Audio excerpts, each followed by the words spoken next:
feel like the holidays, Christmas, New Year's, all of that is meant to feel like the most amazing time, the most special time, and it's a time that I hold very dear to my heart.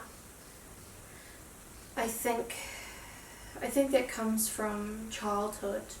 You know, as a child, Christmases are so magical, and just the whole process of, you know, Santa coming and waking up and he's been, and, you know, all of that gets stripped away as you grow older. And I know that's a part of life, but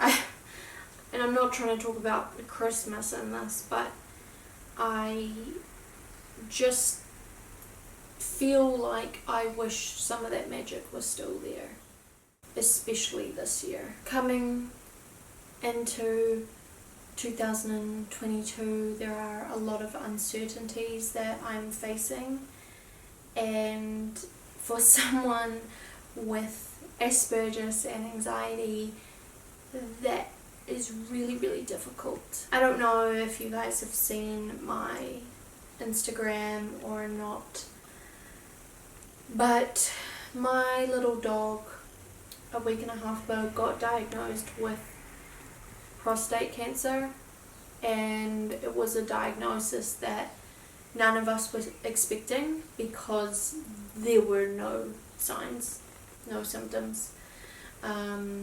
And the reason that there were no signs or symptoms is because we caught it early. So it's in the very early stages, and yesterday he started chemo, and today he's extremely quiet.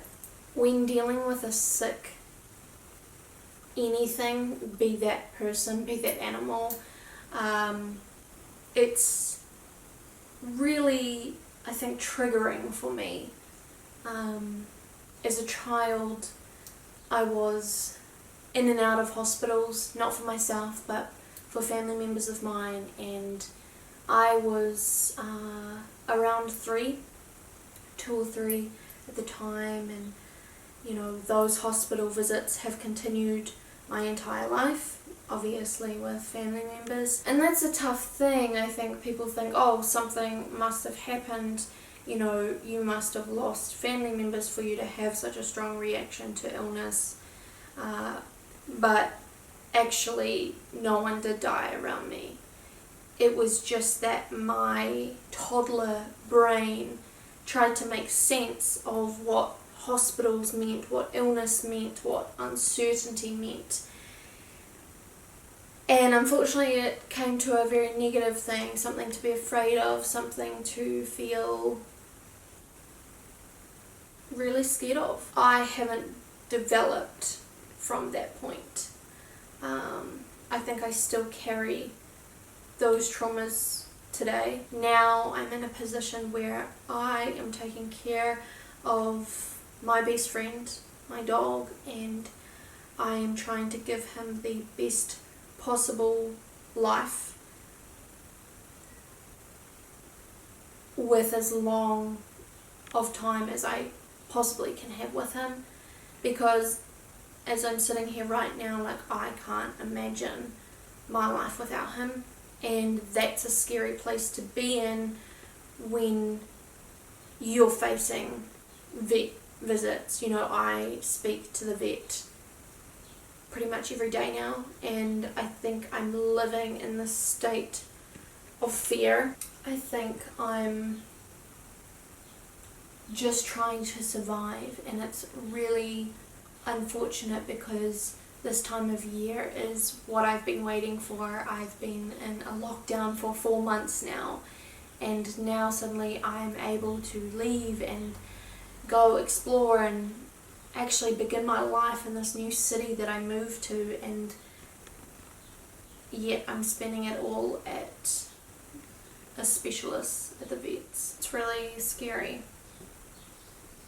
And I know it's not like the joyful video that like everyone else is putting out right now. I'm always thinking about like what content I should be putting out, what's best for my brand and all of that kind of stuff. But I just feel like sitting down and sharing your feelings can't be a bad thing if it helps at least one person, I guess. I don't know. I know I look all bright, like I look really bright, and I've put makeup on and I've tried to make myself look nice, but the reality is, like, last night I just was checking every hour to see whether my dog was breathing still. And it's not like he's that bad, like you wouldn't have a clue that anything is wrong, but because I have anxiety, you take maybe one thing, like he might be licking his paw and the paw might be red, and then you think, okay, so he's got a sore paw, so this then means the cancer's coming through. And it might be two separate things, but your anxiety just like zones in on one thing and makes you feel like you're missing something, or you're not doing a good enough job for the thing that you care about most in this world.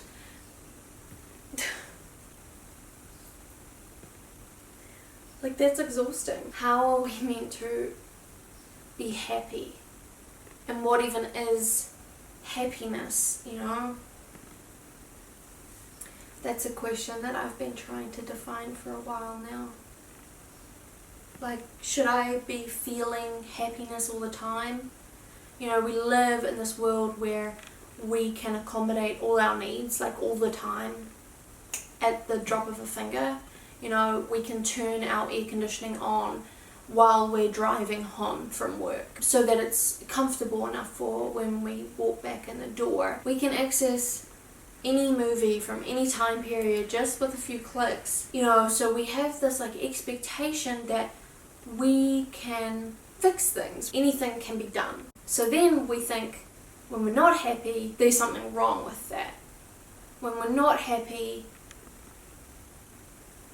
we try and do whatever we can to make ourselves happy, and when that doesn't work, we feel worse about ourselves. And then we go online and we see happy people portraying themselves as happy, and like it's fake. We are human beings and we are meant to be, not do. We're not human doings, we're human beings. And I think that that's where I'm trying to just be. Like, just wanting to be with uncertainty, if that makes sense. I just want to sit with that uncertainty of what this is going to look like with my dog. Because then I remind myself, like, all these positive things, like, we caught it early, you know, there's more treatments we can do. But then your anxiety comes in and it just goes, yeah, but what about this? It may only be a few months. Look, he's dying before your very eyes. And what I realized when I wrote all this down, and actually I'm going to get this notebook and share this with you. I'm trying this thing now where I'm trying to write down my feelings instead of just thinking them, feeling them. Because they say in horror movies the reason that the monster, the demon, is always in the dark is because our imagination kind of plays into that fear. And it wouldn't be as scary if we actually saw the monster in daylight. We would just be like, is that it? The same thing kind of works, I guess, with anxiety. It's not as intense. I don't know. I decided to write down my intrusive thoughts, and this is what I said. Focusing on the bad makes me feel safer and more in control. To focus on the good makes me feel vulnerable to getting hurt. However, I need to start being happy because this mindset is not saving anyone and has never improved my life. To feel down makes me feel more prepared, and it feels if I try to be happy, more bad news will come that will hurt me more than if I was prepared. With that, what I realized is like I have a fear of being happy because I feel like being happy means something bad is coming. Feeling happy means feeling vulnerable and out in the open. If I'm down, if something comes at me, well, I'm already down, so it can't affect me. But if I'm happy, I hit rock bottom. Maybe I shouldn't say rock bottom though, because my brain hears that and tells me like, okay, we're going to be that sad. I don't know what the point of this video is, or what it's even going to be titled right now, but I guess wanted someone to listen and hear how I was feeling. Thank you for listening if you've made it this far. I'll carry on. I can only do that.